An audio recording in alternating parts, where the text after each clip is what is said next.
প্রথম ঘটনাটি আমরা শুরু করব একজন রেমিটেন্স যোদ্ধা ভাইয়ের পাঠানো ঘটনা দিয়ে। ওনার নাম জাহিদ শেখ, বর্তমানে রয়েছেন মালয়েশিয়ার কুয়ালালামপুরে।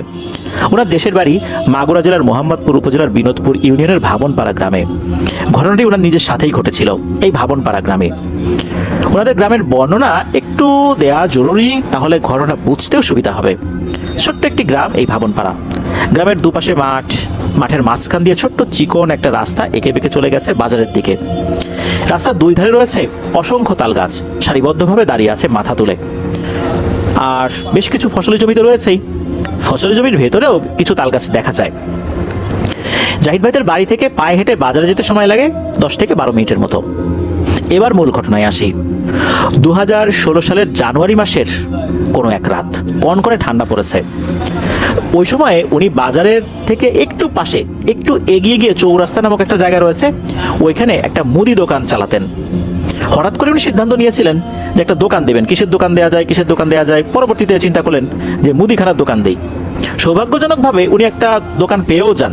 একজন ব্যক্তি ওনার দোকানটা উনি বিক্রি করে দিবেন, ওনার কাছ থেকে দোকানটা উনি কিনে নেন। এরপর ব্যবসা শুরু করেছেন।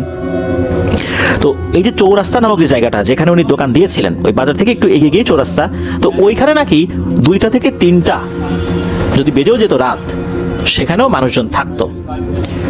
এত রাতেও যদি সেখানে মানুষ থাকে, দিনের বেলাতেও সেখানে মানুষের আনাগোনা বেশি থাকবে, এটাই স্বাভাবিক। মুদি দোকানের ব্যবসা ওনার ভালোই চলছিল সেখানে। উনি অবশ্য রাত 2টা-3টা পর্যন্ত দোকান চালাতেন না। রাত 11টা, 11:30টার মধ্যেই দোকান বন্ধ করে দিয়ে বাড়িতে চলে আসতেন। উনি প্রতি রাতেই একাই বাড়িতে আসতেন, কখনো কখনো কাউকে কাউকে পেতেন। আর যেহেতু প্রচণ্ড ঠান্ডা পড়েছিল, জানুয়ারি মাস তো বাংলাদেশের প্রেক্ষাপটে বেশ ঠান্ডাই, এই জন্য সন্ধ্যার পরেই মানুষজনের আনাগোনা কমে যেত। ওই জায়গাতে অর্থাৎ চৌরাস্তাতে মানুষজন থাকতো, কিন্তু তারা যে ওই ভাবনপাড়া গ্রামে যাবে বিষয়টা তো এরকম না। ওই জায়গাতে ভিন্ন ভিন্ন গ্রামের মানুষজন আসতো, আবার চলে যেত। উনি যখন দোকান বন্ধ করে বাড়িতে যেতেন, তখন কিন্তু শীতের রাত্রে লোকজন খুব কমই পেতেন। উনি বাড়িতে যেতেন কিন্তু সেই মেঠো পথ দিয়ে। যে রাতে ঘটনাটি ঘটে, সেই রাতে প্রতিদিনের মতো উনি রাত 11টার কিছু সময় পর দোকান বন্ধ করে বাড়ির দিকে রওনা শুরু করলেন।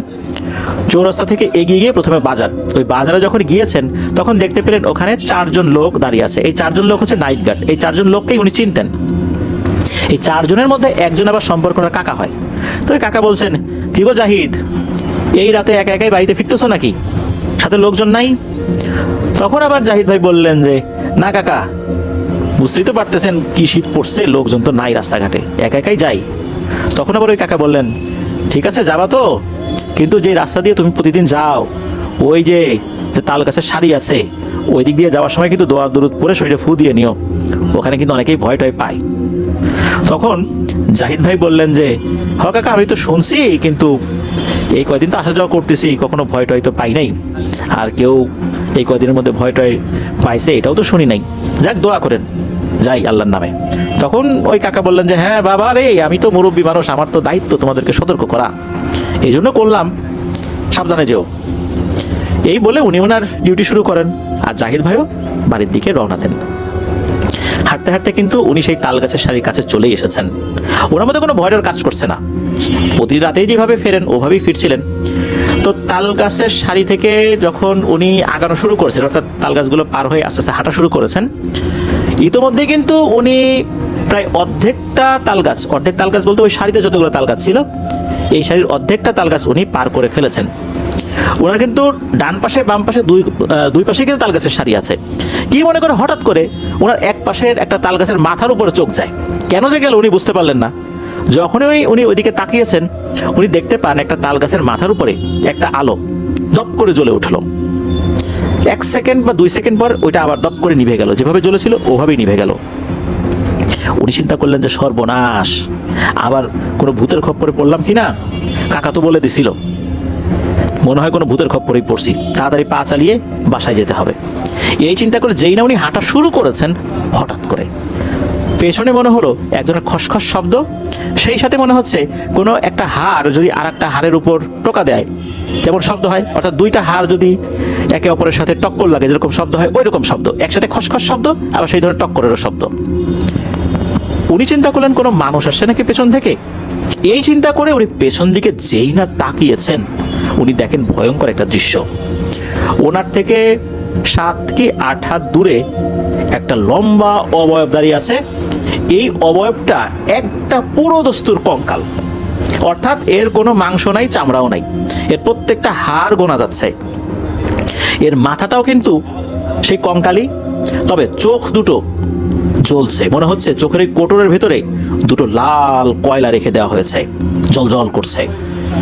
এই জিনিসটা নড়াচড়া করছে, তখন এটার যে হাড়, এই হাড়গুলো একটা অন্যের সাথে যখন ঘষা খাচ্ছে তখন এক ধরনের শব্দ হচ্ছে। ওই জিনিসটা একটু একটু করে ওনার দিকে এগিয়ে আসছে। যেই না উনি এটা দেখেছেন, উনি প্রচন্ড জোরে দিয়েছেন এক চিৎকার দিয়ে উল্টো দিকে ঘুরে বাড়ির দিকে দিয়েছেন দৌড়। উনি চিৎকার করতে করতে বাড়িতে যাচ্ছেন, এদিকে দূর থেকে ওনার চিৎকার শুনে বাড়ির লোকজন তো উঠে গেছে। বাড়ির উঠোনে গিয়েই উনি অজ্ঞান হয়ে পড়ে যান। ওনার জ্ঞান ফেরে প্রায় 4 ঘন্টা পর। এরপর আশেপাশে তাকিয়ে দেখেন বাড়ির লোকজন তাকে ঘিরে বসে আছে। সবাই বলে, এরে কি হয়েছিল রে? তখন উনি সব ঘটনা খুলে বলেন। ওই রাতে আল্লাহর রহমতে আর কোনো সমস্যা হয়নি। পরদিন সকালবেলা মসজিদের ইমাম সাহেবের কাছ থেকে পড়া পানি নিয়ে আসা হয়। ইমাম সাহেব পরবর্তীতে এসেছিলেন, ঝাড়ফুঁক করে গিয়েছিলেন। আল্লাহর রহমতে এরপর আর কোনো সমস্যা হয়নি। এই ঘটনার রহস্যটা কি, এটা জানার জন্য পরবর্তীতে এই জাহিদ ভাই বড় ভিটাপাড়া নামক একটা জায়গা রয়েছে ওনাদের এলাকায়, সেখানে হাশেম কবিরাজ আছে, সম্পর্কে ওনার কাকা হন আর কি। তো তার কাছে উনি যান, গিয়ে এই পুরো ঘটনা খুলে বলেন। তখন কাকা একটা তথ্য জানান, সেটা হচ্ছে এই যে জিনিসটা ওনাকে ভয় দেখিয়েছিল, এটা মূলত একটা গেছো ভূত, ওই তাল গাছের গেছো ভূত। সে নাকি কখনো কখনো মানুষের সামনে পড়ে যায়, তবে কারো ক্ষতি করে না। অনেকদিন ধরে ওই এলাকায় আছে। মাঝে মাঝে তার বিরক্ত হলে সে কখনো ভয় টয় দেখায়, তবে এমন ভয় দেখায় না যাতে করে মানুষ অজ্ঞান হয়ে যেতে পারে, তবে সে মারা যাবে এমনটা না। এখন পর্যন্ত তার ভয়ে কেউ মারা যায়নি। মাঝে মাঝে সে বিরক্ত হলে এরকম কাজটা করে আর কি। এখন কি কারণে ওই সময় বিরক্ত হয়েছিল এটা তো বলা যাবে না, তবে ভবিষ্যতে যদি কখনো সামনে পড়েও যায়, এটা নিয়ে ভয় পাবার কিছু নেই। ভয় লাগলেও আস্তে করে সাইড কাটায় চলে আসতে হবে, ও কিছুই বলবে না। ওই তাল গাছের যে গেছো, এই গেছো ভূতটা নাকি এখনো আছে। ওটাকে দেখেই মানুষ মাঝে মাঝে ভয় পেয়েছে, তবে ওই ভয়ে এখন পর্যন্ত মারা যাবার রেকর্ড পাওয়া যায়নি, এমনটাই জানিয়েছেন জাহিদ ভাই। ধন্যবাদ জানাচ্ছি জাহিদ ভাইকে প্রবাস জীবনে থেকেও আমাদেরকে কষ্ট করে ঘটনা লিখে পাঠানোর জন্য। আশা করি আপনার কাছ থেকে আরও অনেক ঘটনা ইনশাল্লাহ আমরা এভাবেই পেতে থাকবো। প্রিয় লিসেনার্স, চলুন চলে যাব আমাদের এবারে থার্সডে নাইটের 189তম আয়োজনের পরবর্তী আরও একটি নতুন ঘটনায়।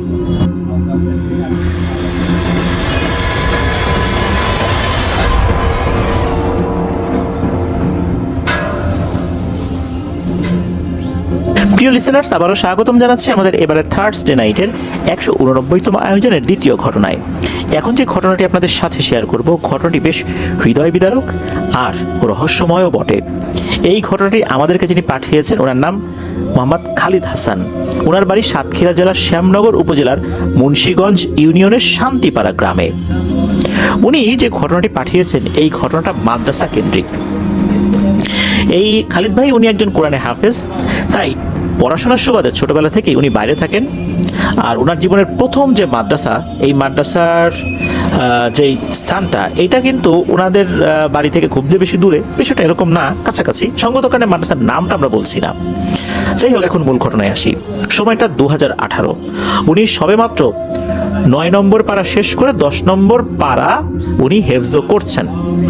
তো কোরআন শরীফে তো 30 পারা থাকে, প্রত্যেকটা পাড়ায় কিন্তু 20 পৃষ্ঠা করে হিসাব করা হয়। বিশেষ করে যারা হাফেজি পড়েন তারা ওভাবেই হিসাব করে এক এক পারা করে মুখস্থ করেন। তো ওভাবেই উনি 9 পারা শেষ করেছেন। 10 নম্বর পারা তখন ওনার পড়া হচ্ছিল। তো 10 নম্বর পারার 9 পৃষ্ঠাও ওনার মুখস্থ হয়ে গেছে। 10 নম্বর পৃষ্ঠা উনি তখন মুখস্থ শুরু করেছেন আর কি। তো ওনার এক সহপাঠী ছিল, তার আবার 1 পারা আগানো ছিল। এই যে খালিদ ভাই, ওনার তো 9 পারা মুখস্থ হয়েছে, তার 10 পারা মুখস্থ হয়ে গিয়েছিল। এই ছেলেটার নাম ছিল মোহাম্মদ ওসামা। ঘটনাটা মূলত এই ওসামাকে নিয়েই। ওসামার বাড়ি ছিল ফরিদপুর জেলার কোন একটা গ্রামে, ঠিক কোন গ্রামে এটা অবশ্য খালিদ ভাই বলতে পারেন নাই। মাদ্রাসাগুলো, বিশেষ করে যে কওমি মাদ্রাসাগুলো, এগুলো কিন্তু আরবি মাস অনুযায়ী পরিচালনা করা হয়। তাই সাধারণত রমজান মাসে ছুটি হয়ে যায়, সবাইকে রমজান মাসে ছুটি দিয়েও দেওয়া হয়। ছুটি শেষ হওয়ার সাথে সাথেই ওনারা সবাই আবার মাদ্রাসায় চলেও আসেন, সবাই আসেন। ওসামা, এই ছেলেটা আসে নাই।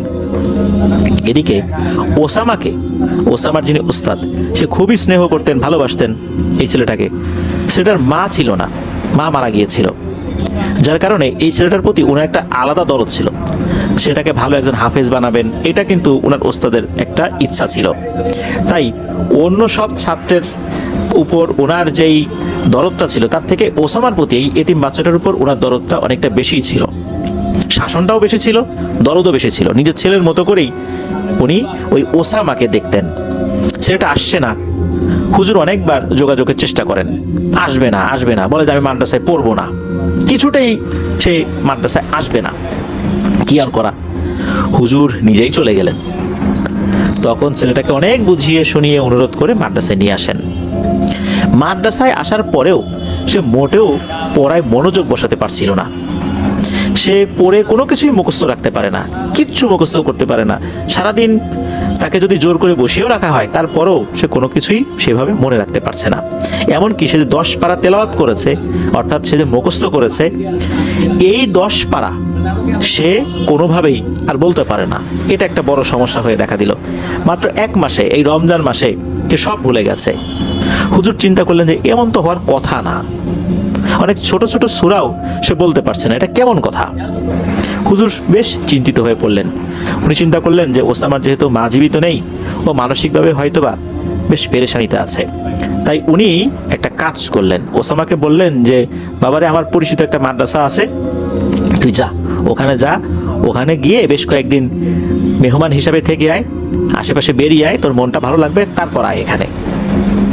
তো ওসামা সেখানে চলে গেলেন। ওখানে যখন উনি গেলেন, ওই ওসামা আর কি, হুজুর কিন্তু ওই মাদ্রাসার যিনি প্রধান শিক্ষক ছিলেন তাকে ফোন করে জানিয়ে দিয়েছিলেন যে আমার খুব কাছের একটা স্টুডেন্ট গেল, ও মানসিকভাবে বিপর্যস্ত বলে মনে হচ্ছে, পড়াশোনায় মন বসছে না, ও একটু ঘোরাঘুরি করুক, আপনি ব্যবস্থা করে দিন। তো হুজুর সেভাবে ব্যবস্থা করে রেখেছিলেন। আর এই যে যিনি হুজুর, উনি শ্যামনগর থানার হুফাজুল কোরআন ফাউন্ডেশনের সভাপতি ছিলেন। তাই উনি বেশ পরিচিত ছিলেন সবার কাছেই ওনার একটা গ্রহণযোগ্যতা ছিল। তো সেই মাদ্রাসায় যখন এই ওসামাকে পাঠানো হয়, সেখানে যাওয়ার পর একটু ঘোরাঘুরি করছে আশেপাশে। ওখানে যাওয়ার পর সে কি করছে, একটা মেমোরি বক্স ছিল, ওই মেমোরি বক্সে গান ডাউনলোড দিয়ে গান শোনা যেত, মানে অডিও আর কি। সে এরকম একটা বক্স নিয়ে বিলের ভিতর গিয়ে রাতের বেলা বসে বসে গান শুনছে। ওই সময়ে পরিচিত একজন ব্যক্তি, অর্থাৎ ওই এলাকার খুবই পরিচিত একজন ব্যক্তি ওই দিক দিয়ে যাচ্ছিলেন। তো ছেলেটাকে দেখার পর উনি তো চিনতে পারছেন না। ওই মাদ্রাসায় যে স্টুডেন্টরা লেখাপড়া করে এর অধিকাংশকেই উনি চেনেন। আর যাদেরকে চেনেন না তাদেরকে জিজ্ঞেস করেন, তোমার নাম কি বাবা, কোথা থেকে আসছো, বাবা কি করে, বাড়ি কোথায়, মানে অনেক কথা জিজ্ঞেস করেন আর কি, সবাইকে চেনার চেষ্টা করেন। তো এই ছেলেটাকে উনি আগে কখনো দেখেননি। না দেখার কারণে উনি প্রশ্ন করলেন যে এই বাবা, তোমার নাম কি, কোথা থেকে আসছো? তো সে বলে যে আমার বাসা ফরিদপুর। তখন তার নামটাও বলে। তখন ওই লোকটা বলে, তুমি কি এই মাদ্রাসায় ভর্তি হয়েছো? তখন ওসামা বলে যে না, আমি তো এই মাদ্রাসায় ভর্তি হইনি, আমি বেড়াতে আসছি। তখন ওই লোকটা কিছু বলেন না, ওখান থেকে চলে যান।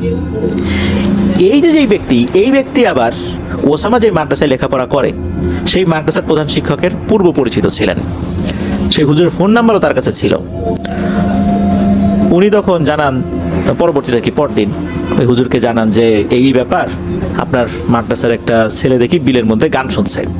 বিষয়টা আমার কাছে স্বাভাবিক বলে মনে হলো না, আর ওর কথাবার্তায়ও কেমন যেন অসংলগ্নতা রয়েছে, আপনি একটু বিষয়টা দেখেন। হুজুর তো যখন জেনেছেন যে এটা ওসামা, কারণ ওসামা তো তার নাম বলেছিল, তো ওই লোকটাও বলেছে যে তার নাম ওসামা, বাড়ি ফরিদপুর। এটা শুনে হুজুর আর বুঝতে বাকি রইল না কোনো একটা সমস্যা এখানে হয়েছে। হুজুর সাথে সাথে ওই মাদ্রাসার প্রধান শিক্ষককে ফোন করে বলে দেন যে ওসামাকে আপনার কাছে এখন আর রাখার দরকার নাই, ওকে মাদ্রাসায় পাঠাই দেন, বলেন যে আমি ওকে যেতে বলছি। তখন ওই হুজুর ওসামাকে আবার আগের মাদ্রাসায় পাঠিয়ে দেন। মাদ্রাসায় ওসামা এসে পৌঁছায় আসরের নামাজের পর। তো আসরের নামাজের পর কিন্তু ছাত্ররা আশেপাশে ঘোরাঘুরি করে, খেলাধুলা করে, ওই সময় তো লেখাপড়া হয় না, সব জায়গাতেই একই নিয়ম আর কি। ওই সময় আবার মাদ্রাসার ভেতরে ছিলেন এই খালিদ ভাই। ওনার আবার খেলতে এতটা ভালো লাগতো না। উনি মাদ্রাসার সামনে দাঁড়িয়ে আছেন, তখন ওসামা সবেমাত্র এসে নেমেছে। হুজুর ওসামাকে দেখে বলে, ওসামা তুই ভেতরে আয়। হুজুরের কথা মতো ওসামা মাদ্রাসার ভিতরে গেল। তখন হুজুর তাকে সরাসরি জিজ্ঞেস করলো, এই মেমোরি বক্সটা কোথায়, বের কর। উত্তরে ওসামা বলল, কিসের মেমোরি বক্স, আমার কাছে তো কোনো মেমোরি বক্স নেই। তখন হুজুর বেশ রেগে গেলেন, কারণ ওসামাকে উনি এত কষ্ট করে হাফেজ বানানোর চেষ্টা করছেন, এই ছেলেটা ওনার সাথে মিথ্যা কথা বলবে, এটা উনি মেনে নিতে পারেননি। কারণ ওসামাকে উনি খুবই স্নেহ করতেন, ভালোবাসতেন, শাসনও করতেন। তখন হুজুর কি করেছেন, একটা লাঠি দিয়ে ওকে আঘাত করেছে পায়ে। অসাবধানতাবশত এই আঘাতটা গিয়ে লাগে শরীরের স্পর্শকাতর একটা স্থানে। আঘাত লাগার সাথে সাথে ওসামা অজ্ঞান হয়ে যায়। এদিকে ওসামা অজ্ঞান হয়ে গেছে, হুজুর তো বিচলিত হয়ে গেলেন, হায় হায় কি হয়ে গেল, অসাবধানতাবশত কি করতে গিয়ে কি হয়ে গেল। তখন দ্রুত এই যে খালিদ ভাইকে ডাক দিলেন, এই খালিদ তাড়াতাড়ি এদিকে আয়, যা দ্রুত গিয়ে একটা ডাক্তারকে ডেকে নিয়ে আয়। তখন একটা বাইসাইকেল নিয়ে খালিদ ভাই বেরিয়ে গেলেন ডাক্তার ডাকার জন্য। তো 10 মিনিটের মধ্যে উনি ডাক্তারকে ডেকেও নিয়ে আসেন। ডাক্তারের কাছে কিছু মেডিসিন ছিল যেটা উনি আসার সময় নিয়ে আসছিলেন। তো ডাক্তার আসার পরে ডাক্তার দেখে বললেন যে আঘাতটা গুরুতর, ঠিক আছে, তবে এটার কারণে তার যে বড় ক্ষতি হবে বিষয়টা এরকম না, ঠিক হয়ে যাবে, তবে কয়েকদিন হাঁটাহাঁটি করতে একটু সমস্যা হবে, একটু ধরে ধরে হাঁটাতে হবে আর কি। তো ডাক্তার কিছু মেডিসিন আর কিছু পরামর্শ দিয়ে ওখান থেকে বিদায় নিলেন। এই খবরটা কিছুক্ষণের মধ্যে গ্রামে ছড়িয়ে যায়। ওনারা যখন মাগরিবের নামাজ পড়ে বের হচ্ছেন, তখন কিছু গ্রামবাসী এসে হুজুরকে আচ্ছা মতো গালিগালাজ করতে থাকে। তখন হুজুর বলেন, দেখেন এই ছেলেকে আমি নিজের ছেলের মতো করে বড় করতেছি, ওর মা নেই, এতিম, ওকে আমি খুবই ভালোবাসি, স্নেহ করি, শাসনও করি। ওকে কিভাবে শাসন করতে হবে সেটা আপনাদের কাছ থেকে আমার শিখতে হবে না। তবে হ্যাঁ, যেটা হয়েছে এটা অসাবধানতাবশত হয়েছে, এজন্য আমি লজ্জিত। এইভাবেই উনি অনেক কিছু বুঝিয়ে ওই লোকদেরকে বিদায় করেন। অন্যান্য দিনের মতো মাগরিবের নামাজের পর লেখাপড়া করে আবার এশার নামাজ পড়ে আরও কিছুক্ষণ ওনারা লেখাপড়া করেছেন। এরপর খাওয়া দাওয়া করে সবাই ঘুমানোর প্রস্তুতি নিয়েছেন। এখানে বলে রাখা ভালো, প্রতিটা মাদ্রাসায় স্টুডেন্টদের ভেতর থেকে আমির সাহেব নির্ধারণ করা হয়। আমরা যেরকম ক্লাস ক্যাপ্টেন নির্ধারণ করি এরকম আর কি। হুজুর তো আসলে সবাইকে দেখাশোনা করতে গেলে বেশ একটা ঝামেলায় পোহাতে হবে, তাই ছাত্রদের ভেতর থেকেই এমন কয়েকজনকে বাছাই করা হয় যারা সেই ক্যাপ্টেনের দায়িত্ব পালন করবেন। মাদ্রাসায় তাদেরকে আমির বলা হয় আর কি। তো ওইখানে 2 জন আমির নির্ধারিত ছিল, একজন হচ্ছে খালিদ ভাই আর আরেকজন হচ্ছে খালিদ ভাইয়েরই আর এক ছাত্র ভাই, তার নাম হচ্ছে নাজমুল। ওনারা দেখাশোনা করেন যে ঠিক মতো সবাই ঘুমিয়েছে কিনা, ঘুমানোর পর দরজা ঠিকঠাক মতো লাগানো হয়েছে কিনা, অপ্রয়োজনে কোথাও ফ্যান বা কোনো ইলেকট্রিক বাতি জ্বালানো আছে কিনা, কোনো ছাত্র ভাই বাইরে আছে কিনা, সবাই ঠিকঠাক মতো ভেতরে এসেছে কিনা, মানে যাবতীয় যে দায়িত্ব যেটা বলতে বোঝায় আর কি। তো এটা হওয়ার পর আবার হুজুরকে রিপোর্ট করতে হয় যে হ্যাঁ হুজুর সব কিছু ঠিকঠাক আছে। কারণ এতগুলো বাচ্চা বাইরে থেকে লেখাপড়া করতে আসছে, কারো যদি কোনো একটা সমস্যা হয় তো এই আমির সাহেবদেরকে তো কেউ আর ধরবে না, কারণ ওরাও তো স্টুডেন্ট ওখানকার, সবাই এসে ধরবেন তো হুজুরদেরকেই, কারণ তারা সেখানকার দায়িত্বশীল। তাই সবসময় এই রিপোর্টগুলো নেয়া এটা কিন্তু হুজুর একটা গুরুত্বপূর্ণ দায়িত্বের মধ্যেই পড়ে। আর এই যে আমির যে 2 জনকে নিযুক্ত করা হয়েছে তারাও কিন্তু এই দায়িত্বটা যথাযথভাবে পালন করতেন। তো তাদের এই দায়িত্বের অংশ হিসাবেই এই খালিদ ভাই বাইরে গিয়েছিলেন, কেননা মসজিদের কয়েকটা লাইট জ্বালানো ছিল, উনি সেই লাইটগুলো অফ করার জন্য গিয়েছিলেন। মাদ্রাসার পাশে মসজিদ ছিল।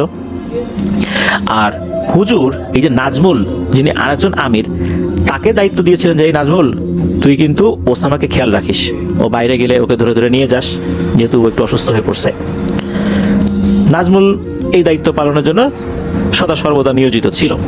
এদিকে এই খালিদ ভাই মসজিদের লাইট বন্ধ করে যখনই মাদ্রাসার উদ্দেশ্যে রওনা দিয়েছেন, তখনই গ্রামের একটা লোকের সাথে তার দেখা হয়ে যায়। সে এই মাদ্রাসাকে কি ঘটেছে সেই বিষয়ে প্রশ্ন করে, তো তাকে সবকিছু খুলে বলেন। তো এই সমস্ত কথাবার্তা বলতে বলতে একটু দেরি হয়ে যায় আর কি।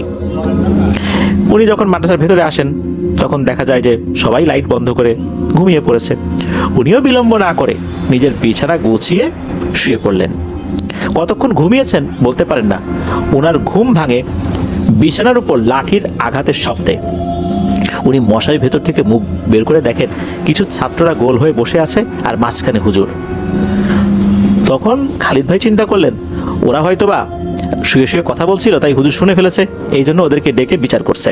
আরেকবার চিন্তা করলেন যে এত রাতে তো হুজুর বিচার করেন না, ওই সময় ধমক টমক দিয়ে চুপ করিয়ে দেন, পরে হয়তো বিচার করেন। কিন্তু এত রাত্রে অন্যদের ঘুম নষ্ট করে তো হুজুর বিচার করবেন এমনটা নর্মালি হয় না, বা হুজুর এটা করেনও না। কিন্তু ঘটনাটা কি? উনি চিন্তা করলেন যে থাক, এখন আর না উঠি, আমি ঘুমানোর চেষ্টা করি। এদিকে ওনার ঘুম কিন্তু আসছে না। একটা পর্যায়ে কি আর করা, মশারি থেকে বের হয়ে আস্তে আস্তে হুজুরের সামনে গিয়ে দাঁড়ালেন। গিয়ে যেটা দেখতে পেলেন সেটা তো নিজের চোখকেও বিশ্বাস করতে পারছিলেন না। গিয়ে দেখেন যে ওসামা দাঁড়িয়ে আছে। ওসামাকে দাঁড়িয়ে থাকতে দেখে উনি বেশ অবাক হয়েছেন, কারণ যে ছেলেটা বিকেল থেকে পাই নাড়াতে পারছিল না সে কিভাবে দাঁড়িয়ে থাকতে পারে। এই জন্য একটু কৌতূহলী হয়ে নাজমুলকে একটু সাইডে ডেকে নিয়ে জিজ্ঞেস করলেন, হ্যাঁ নাজমুল, কি হয়েছে রে? তখন নাজমুল বলল, কিছুক্ষণ আগে ওসামা আমাকে ডেকে বলেছে, নাজমুল ভাই একটু ওঠো, আমি ওয়াশরুমে যাব। তখন আমি এবং তাজমিম নামে আর একটা ছেলে, এই দুইজন ওসামার হাত ধরে ওয়াশরুমের দিকে নিয়ে যাচ্ছি। আর নিয়ে যাওয়ার সময় হঠাৎ করে ওর ওই স্পর্শকাতর স্থানে আবার ব্যথা সে পেয়ে যায়। ব্যথা পাওয়ার কিছুক্ষণ পরেই সে উল্টোপাল্টা কথা বলতে থাকে, আর এমন সমস্ত কথাবার্তা বলছে এগুলো আমরা কিছুই বুঝতে পারছিলাম না। হঠাৎ করে ওর কণ্ঠ পরিবর্তন হয়ে গেল। ও বলে উঠল, আমার ছেলেকে আমি মাদ্রাসায় পড়াবো না বলে নিয়ত করেছিলাম, কিন্তু আমার কথা কেউ রাখেনি। এই পর্যন্ত বলে এই নাজমুল থামে, বলে যে এই ঘটনা। তো এরপরে যেটা হয়, নাজমুল আরো বলে যে যখন এই ধরনের উদ্ভট কথা শুনেছে, সাথে সাথে তাদের একজন হুজুরের রুমের সামনে গিয়ে হুজুরকে ডাকতে থাকেন। তো তাদের আওয়াজ শুনে হুজুর রুম থেকে বের হয়ে আসেন, বলে এই কি হয়েছে রে? তখন নাজমুল হুজুরকে সবকিছু খুলে বলেন। নাজমুলের কাছে সব কথা শুনে হুজুর মাদ্রাসায় আসেন। এসে তারপরে ওসামাকে বলে যে এখানে নিয়ে আয় আমার কাছে। তখন আর কি অন্যান্য স্টুডেন্টও একে একে জেগে যায়। তখন একটা গোলাকার একটা শেপ তৈরি করে স্টুডেন্টরা তার মধ্যে বসেছে, এর মাঝখানে হুজুর বসেছে, আর ওখানে নাজমুল দাঁড়িয়ে আছে।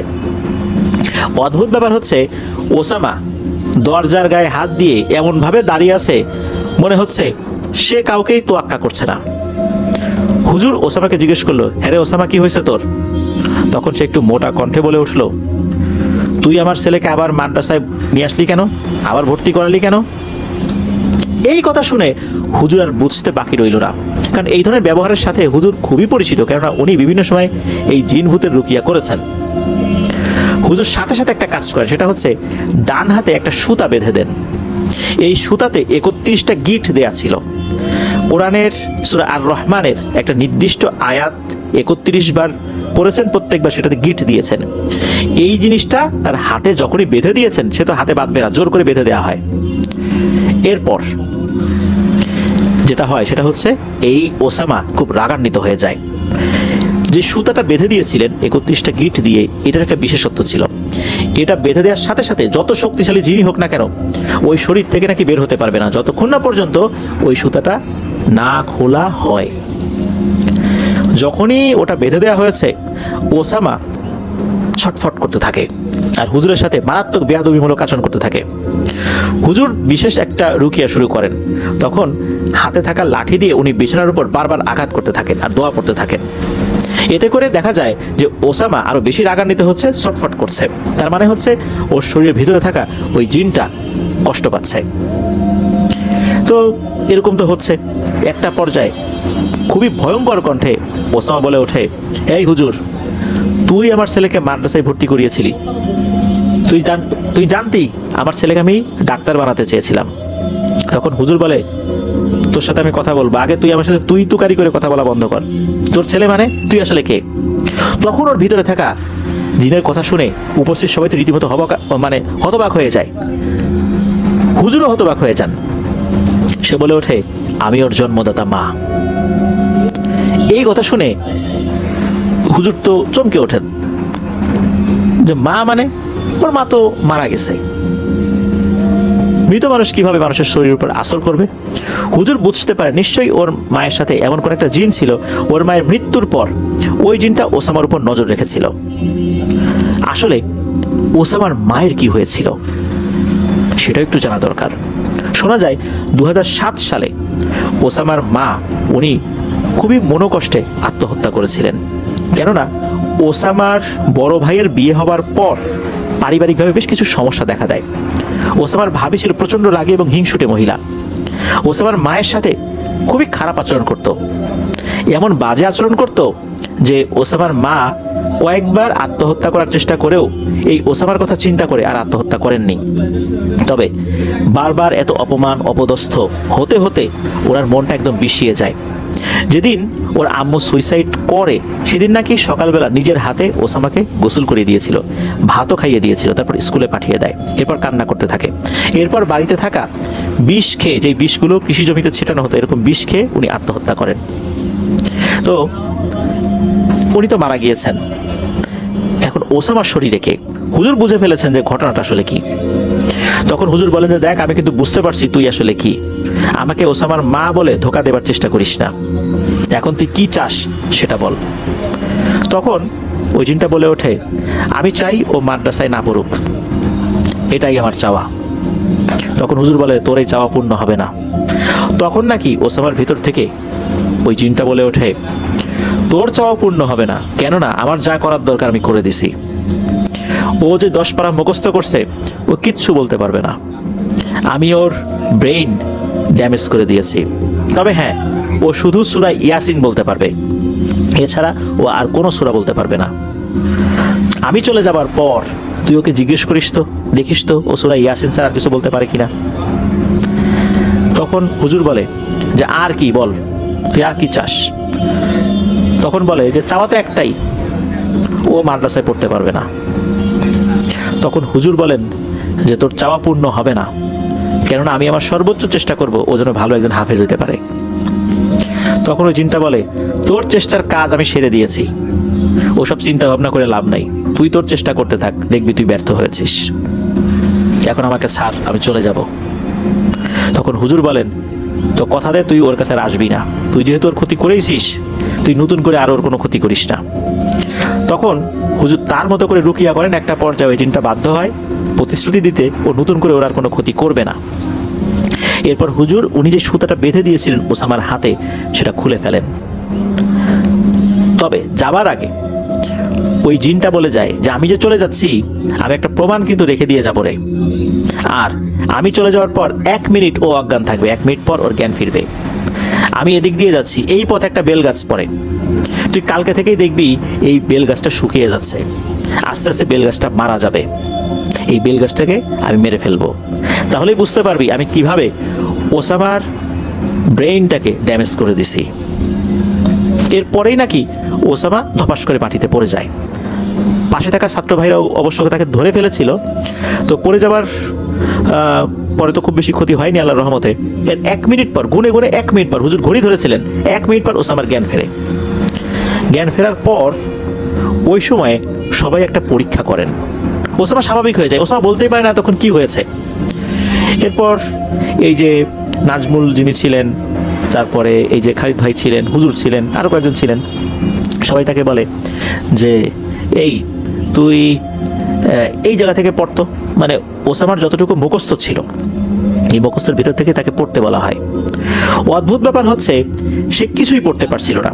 ওসামা কিন্তু 30 নম্বর পারা, 29 নম্বর পারা, 28 নম্বর পারা এই শেষ দিক থেকে শুরু করেছিল, তাকে 21 নম্বর পারা থেকে জিজ্ঞেস করা হয় আর কি। সে কিছুই বলতে পারে না, সে কোরআন শরীফ খুলে 21 নম্বর পারা বেরই করতে পারতেছে না।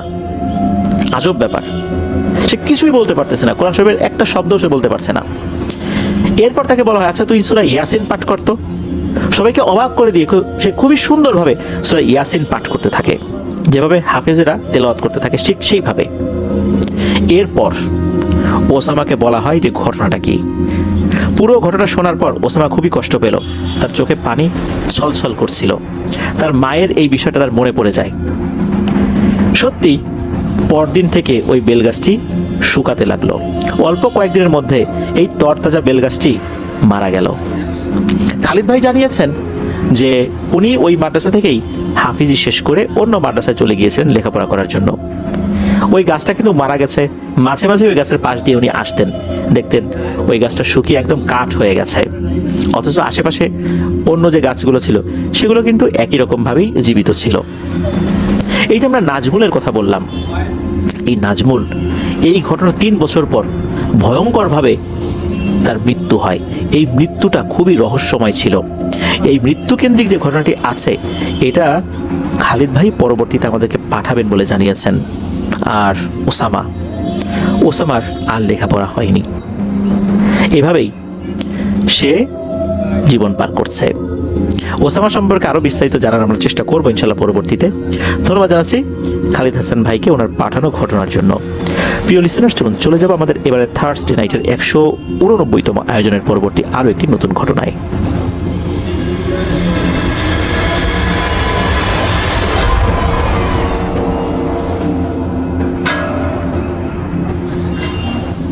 আবারও স্বাগতম জানাচ্ছি প্রিয় লিসেনার্স আমাদের এবারে থার্সডে নাইটের 189তম আয়োজনের তৃতীয় ঘটনায়।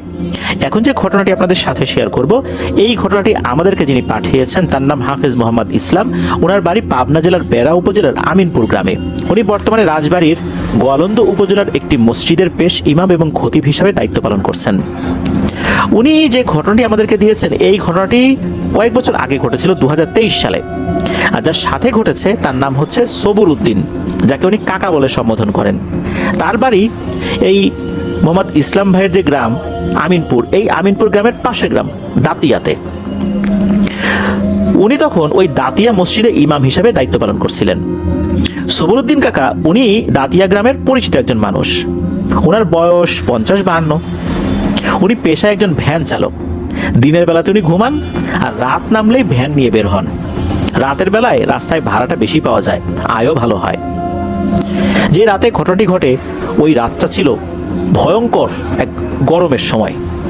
এমন গরম পড়েছে ওই রাতে, ঘুমানোই মুশকিল। আর ওই সময় আমের ভরা মৌসুম। রাত তখন অনেকই হয়েছে, চারদিকে নিস্তব্ধ, কেবল ঝিঝি পোকার শব্দ আর দূরে কুকুর আর শেয়ালের শব্দ শোনা যাচ্ছে। কুকুর এক পাশ থেকে ডেকে উঠলে দূরে শেয়ালও ডেকে ওঠে, আবার শেয়াল ডেকে উঠলে বিভিন্ন জায়গায় থাকা কুকুরগুলোও ডেকে ওঠে। এদের শব্দ ছাড়া আশেপাশে আর কোনো শব্দ পাওয়া যাচ্ছিল না। সবরুদ্দিন কাকা ভ্যান চালাতে চালাতে পৌঁছান আমিনপুর বটতলা এলাকায়। এই যে জায়গাটা, এইখানে এমনিতেই লোকজন ভয় পায়। এক পাশে একটা হিন্দু বাড়ি রয়েছে, অন্য পাশে বড় বড় গাছ। রাতের বেলা ওখানে কিন্তু কোনো আলোই থাকে না। ওই জায়গাতে হঠাৎ করে কাকার চোখে পড়ে একটা বড় গাছের নিচে ছড়িয়ে ছিটিয়ে অনেকগুলো পাকা আম পড়ে আছে। উনি ভাবলেন, যাই 2-4টা কুড়াই বাসায় নিয়ে যাব। ভ্যানটা রাস্তার উপর রেখেই নেমে পড়লেন। চারপাশে কেমন যেন অস্বস্তিকর নীরবতা। আম কুড়াতে কুড়াতে হঠাৎ করে মনে হলো কারো গরম নিঃশ্বাস ওনার পেছনে পড়ছে। অর্থাৎ গরম নিঃশ্বাস এমনভাবে পড়ছে, ওই গরম নিঃশ্বাস ওনার শরীরে এসে ধাক্কা দিচ্ছে। উনি ভয়ে ঘাড় ঘুরিয়ে তাকাতেই দেখেন ওনার ঠিক পেছনে না, ওই যে উনি রাস্তার উপর ভ্যানটা রেখে আসছেন, ওই ভ্যানের উপর একজন লোক বসে আছে। এত দূর থেকে কি কারো নিঃশ্বাস শরীরে আসে লাগে? উনি খেয়াল করলেন এই লোকটার শরীরে কোনো কাপড় চোপড়ই নাই। লোকটা পাগল পাগল বলে মনে হচ্ছে, তবে তার শরীরটা অস্বাভাবিক রকমের সাদা। অনেকে সেতি রোগ যদি কারো হয় আর কি, অনেকের তাদের শরীরটা যখন সাদা হয়ে যায় ওই রকম আর কি। আর এর চোখ দুটো কেমন যেন জল জল করছে। রাতের বেলা কুকুর বিড়ালের চোখগুলো যেরকম জল জল করে আলো পড়লে, মনে হচ্ছে আলো ছাড়াই তার চোখ দুটো জল জল করছে। কাকা যেন মুহূর্তেই জমে গেলেন। গলা দিয়ে কোনো শব্দই বের হচ্ছে না। উনি এমনভাবে জমে গিয়েছেন যে নড়াচড়া করতে পারছেন না। তবে একটা পর্যায়ে সাহস সঞ্চয় করে জিজ্ঞেস করেন, আপনি কে? তখন ওই লোকটা ভয়ঙ্কর গম্ভীর আর কাঁপুনি দেয়ার মতো কণ্ঠে বলে ওঠে, এই ভ্যান চালা। জাস্ট এতটুকুই বলেছে। কাকার তো বুক ধরফর করতে লাগলো। কি করবেন না করবেন উনি আর কথা বাড়ালেন না। শরীরে একটু শক্তি ফেরত পেলেন, উনি দ্রুত ভ্যানে উঠলেন আর চালাতে শুরু করলেন। ভ্যান চলতে শুরু করলো। ওই লোকটা কিন্তু নামলো না, চুপচাপ পেছনে বসে আছে। কাকা দাতিয়া গ্রামের দিকে যাচ্ছেন। পাকা রাস্তার উপর দিয়ে রেল লাইনের ব্রিজ আছে। ওই ব্রিজের ওখানে একটা বৃদ্ধা মহিলা নাকি কাটা পড়ে মারা গিয়েছিল। ওখানে অনেকেই ওই লাশটা দেখতে গিয়েছিলেন, তার মধ্যে এই যে মোহাম্মদ ইসলাম ভাইও ছিলেন। খুব বিভৎস অবস্থা ছিল সেই লাশের। ওখান দিয়ে যখন যাচ্ছিলেন তখন কাকা উনি দেখেন ব্রিজের নিচে অনেকগুলো আম পড়ে আছে। ওনার মাথা তো ঠিক কাজ করছে না, এদিকে ভয়ও পাচ্ছেন, পেছনে রহস্যময় একটা অবয়ব বসা, আবার আম পড়ে আছে। এটার লোভ আর ভয় একই সাথে কাজ করছে। উনি চিন্তা করলেন যে নামি না, কটা আম কুড়িয়েই আসি। ওখান থেকে তো আম তুলতে পারলাম না, কোত্থেকে এক উপদ্রব উঠে ভ্যানের উপরে বসছে। এটা কি মানুষ না অন্য কিছু তাও বুঝতে পারতেছি না। উনি ভ্যান থামিয়ে নামবেন কেবল, হঠাৎ করে ওই অবয়বটা কাকার হাত চেপে ধরে। গরমের রাত, কিন্তু এই জিনিসটার হাত ছিল বরফের মতো ঠান্ডা। কাকা ভয়ে চিৎকার করে উঠলেন। তখন ওই লোকটা বলে, এই চুপ, চিৎকার করিস কেন, একদম চুপ, খবরদার ওই আম নিস না, ওই আমে হাত দিবি না কিন্তু, তাহলে কিন্তু তোর সমস্যা হবে, ভ্যান চালা, এভাবে বলেছে। এরপরই কাকা তো ভ্যান চালানো শুরু করেছেন। এদিকে ভয়ে ওনার পা আগাতেই যাচ্ছে না। উনি যে ভ্যানের যে পায়ে প্যাডেল মারবেন, এই প্যাডেল মারতে গিয়ে ওনার পা বারবার স্লিপ করছিল। পেছন থেকে এক ধরনের গোংরানির শব্দ আসছিল, আর এমনভাবে জোরে জোরে নিঃশ্বাস নিচ্ছে, মনে হচ্ছে কোনো ষাঁড় গরু যেভাবে রেগে গেলে নিঃশ্বাস ছাড়ে, ওই রকম শব্দ হচ্ছে পেছন থেকে। এবং এই নিঃশ্বাসের ধাক্কা, এই গরম বাতাস তার পিঠে এসে লাগছে। কাকা তো ভ্যান চালাচ্ছেন, শরীর কাঁপছে, হাত পা অবশ হয়ে যাচ্ছে। শেষমেশ অনেক কষ্টে দাতিয়া যে গ্রামটা, এর মোটামুটি কাছাকাছি চলে আসছেন। রাস্তার সাথে ওনার বাড়ি। নিজের বাড়ির কাছাকাছি এসে কাকা বলেন, আমি আর যাব না, আপনি নামেন। তখন ওই অবেবটা বলে, আর একটু এগিয়ে দেয় আমাকে, তোর জন্য ভালোই হবে। তখন কাকা কাপা কাপা গলায় বললেন, না আর যাব না, আমার খুব ভয় লাগছে, আমি আর যাব না। তখন দেখা গেল ওই লোকটার চেহারায় একটু নমনীয়তা আসছে। ওই লোকটা গম্ভীর কণ্ঠে বলে উঠল, আর কখনো এত রাত্রে এই সমস্ত জায়গায় একা একা ভ্যান চালাবি না, আর এই আম কাঁঠাল এগুলো দেখে লোভ করিস না। অনেক সময় এগুলো কিন্তু একটা ফাঁদ হয়, তুই কিন্তু ধরতে পারিস নাই।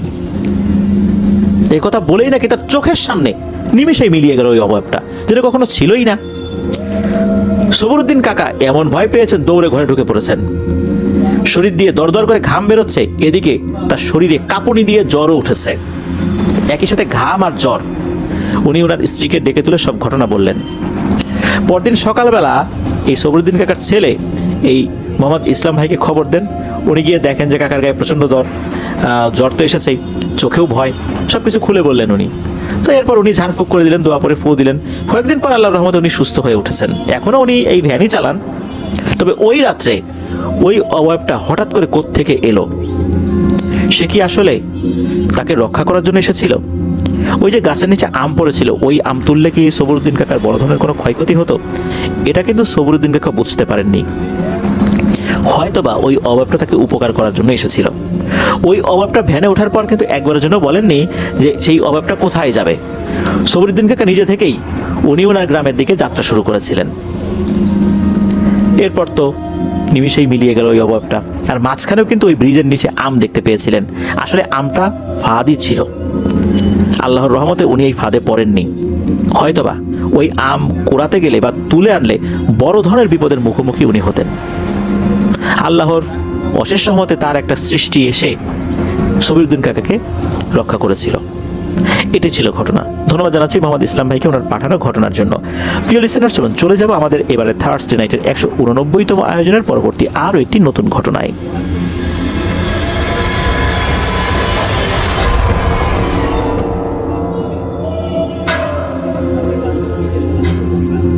আবারও স্বাগতম জানাচ্ছি প্রিয় লিসেনার্স আমাদের এবারের থার্সডে নাইটের 189তম আয়োজনের চতুর্থ ঘটনায়।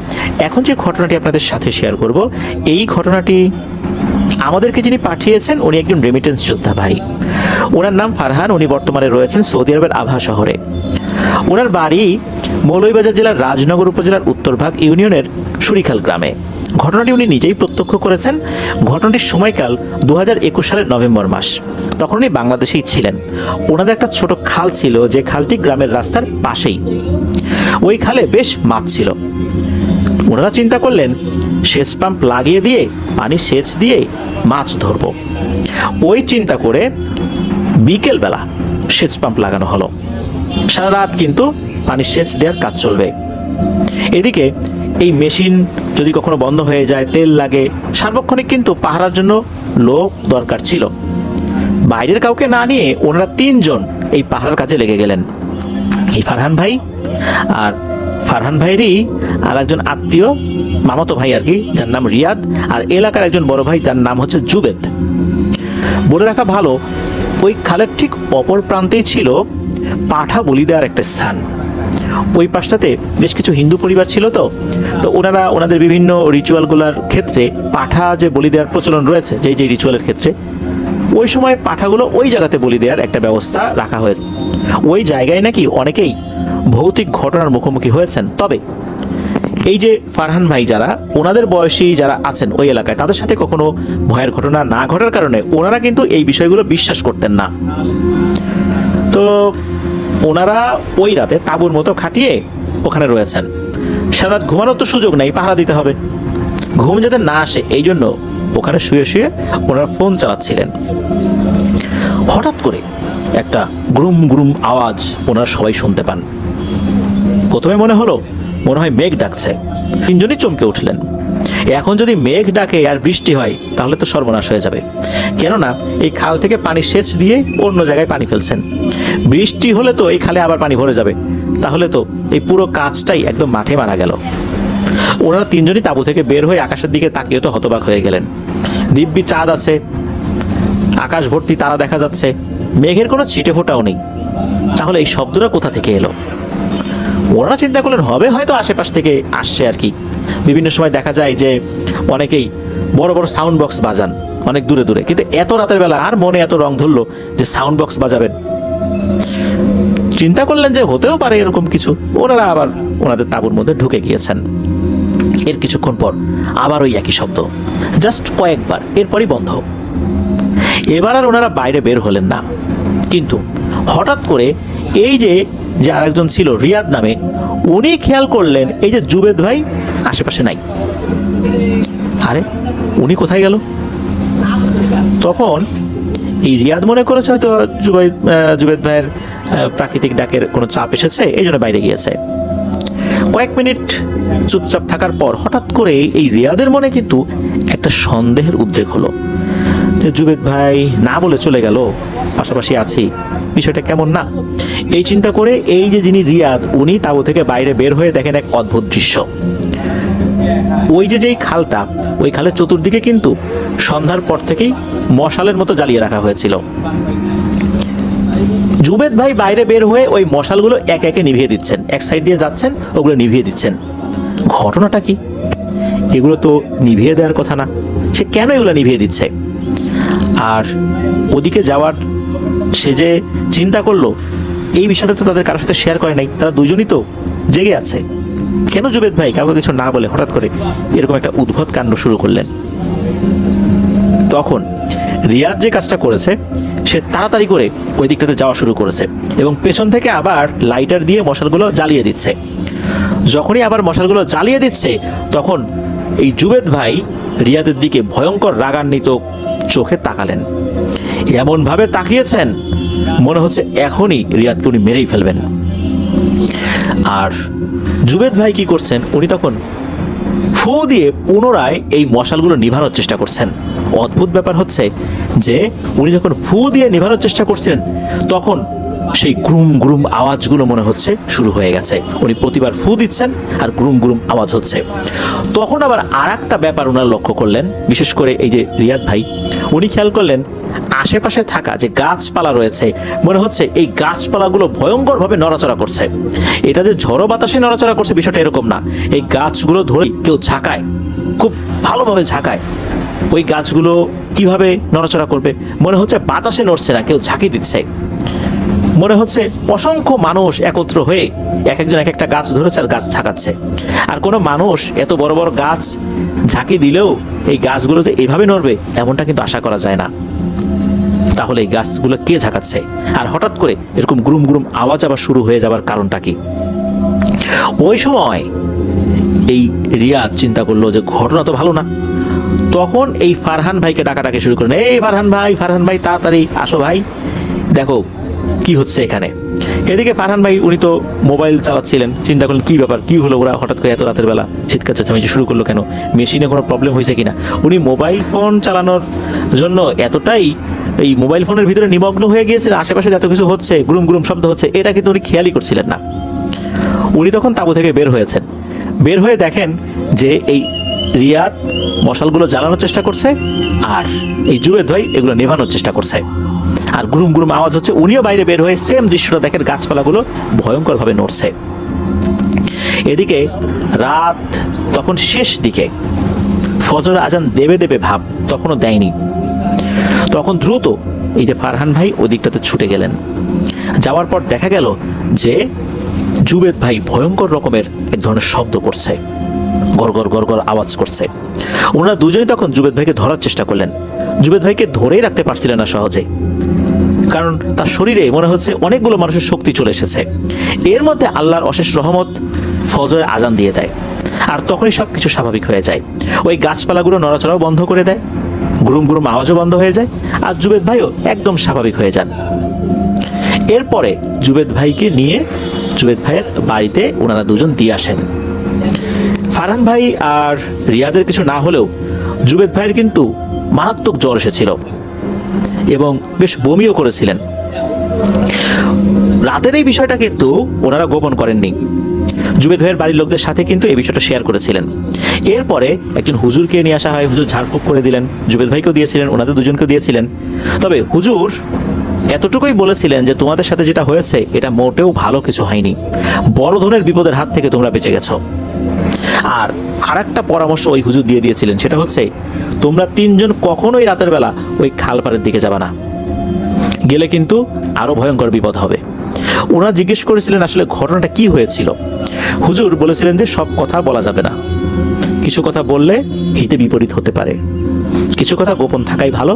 এতটুকুই পরামর্শ দিলাম, তোমরা কেউ বিশেষ করে তিনজন রাতের বেলা ওই খালপাড়ের দিকে যেতে পারবে না। ওনারা হুজুরের পরামর্শ মেনে নিয়েছিলেন, ওনারা সেটা আসলে মেনে নিয়ে সেটা পুঙ্খানুপুঙ্খভাবে পালনও করেছিলেন। আল্লাহর রহমতে ওনারা তিনজনই সুস্থ আছেন এখন পর্যন্ত, আলহামদুলিল্লাহ। ফারহান ভাই উনি সেই খাল, তারপর যেখানে পাঠা বলি দেওয়া হতো সেই জায়গার ছবি আমাদেরকে পাঠাতে চেয়েছেন। উনি পাঠালে সেগুলো আমরা আমাদের পেজ এবং গ্রুপে ইনশাল্লাহ পোস্ট করব। প্রিয় লিসেনার্স, আসলে রাতের বেলা আমরা যখন কোনো জায়গায় থাকি, সেই জায়গাটা যদি খুব নির্জন হয়, খাল বিল, তারপর দেখা যাচ্ছে যে কবরস্থান, শ্মশান, মন্দির এমন কোনো জায়গার আশেপাশে হয়, তখন কিন্তু আমরা ভয়ঙ্কর কিছু অভিজ্ঞতার মুখোমুখি হতে পারি। কবরস্থান বলি, শ্মশান বলি, যেটাই বলি, এই জায়গাগুলোতে কিন্তু জিনেদের আনাগোনা থাকে।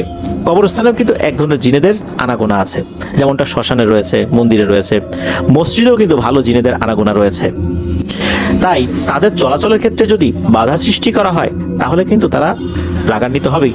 যেহেতু চতুর্দিকে আগুন জ্বালিয়ে রাখা হয়েছিল, মশাল জ্বালিয়ে রাখা হয়েছিল, এই কারণে হয়তোবা ওই সময় চলাচলকারী কোনো শক্তিশালী জিনেদের অসুবিধা হয়েছে, যার কারণে তারা এই জুবেদ ভাইকে আকর্ষণ করে, তাকে নিয়ন্ত্রণ করে এই আগুনগুলো নিভিয়ে দিচ্ছিল। পরবর্তীতে এই যে আরেকজন, এই যে রিয়াদ, সে এসে যখন জ্বালাচ্ছিল তখনই ওরা ক্ষুব্ধ হয়ে হয়তোবা এমন আচরণ করেছিল। তবে আল্লাহর রহমতে সময়টা এমন ছিল যে ওনারা খুব বড় ধরনের অসুবিধার মুখোমুখি হন নাই, অল্পর উপর দিয়েই চলে গেছে, এটাই বলতে হবে। ধন্যবাদ জানাচ্ছি ফারহান ভাইকে আপনার পাঠানো ঘটনার জন্য। আশা করি আপনার কাছ থেকে আরও অনেক ঘটনা ইনশাল্লাহ আমরা ভবিষ্যতে পাবো। প্রিয় লিসেনার্স, চলুন চলে যাবো আমাদের আজকের থার্সডে নাইটের 189তম আয়োজনের পরবর্তী আরও একটি নতুন ঘটনায়।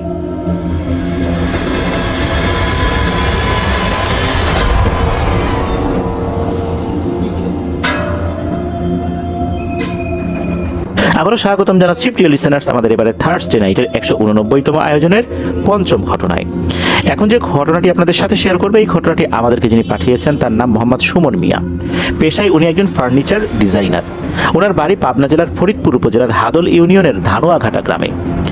যে ঘটনাটি উনি আমাদেরকে পাঠিয়েছেন, এই ঘটনাটি ওনার বাবার সাথে ঘটেছিল 1995 কি 96 সালের দিকে।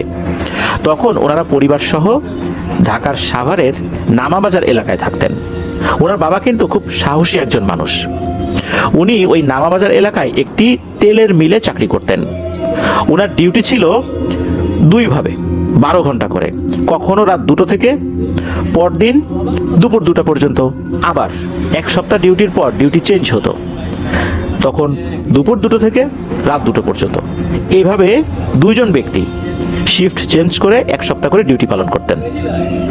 তো ঘটনাটা যেদিন ঘটে, অর্থাৎ শুরু হয়, তো একদিন রাত 2টোর দিকে উনি ডিউটি শেষ করে বাড়ির দিকে রওনা হয়েছেন। ওনার জায়গায় আরেকজন আবার চলে আসছে। তো ওনার ডিউটির স্থান থেকে বাড়ির দূরত্ব প্রায় 2 কিলোমিটার রাস্তা।